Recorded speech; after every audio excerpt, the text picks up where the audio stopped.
हवा थमी थी ज़रूर लेकिन वो शाम जैसे सिसक रही थी कि जर्द पत्तों को आंधियों ने अजीब किस्सा सुना दिया था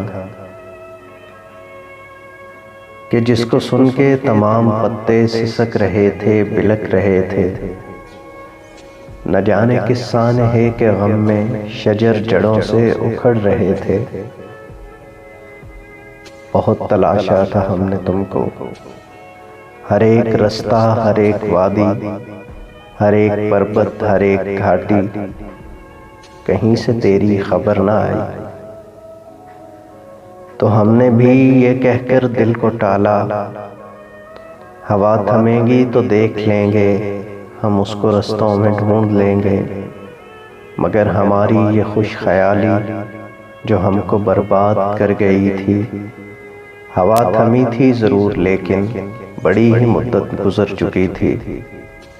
हमारे बालों के जुगनुओं में सफ़ेद चांदी उतर चुकी थी।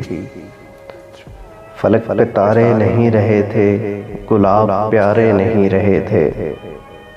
वो जिनके दम से थी दिल की बस्ती, वो लोग सारे नहीं रहे थे। ये अलमिया सबसे बालातर था कि तुम हमारे नहीं रहे थे, कि हम तुम्हारे नहीं रहे थे।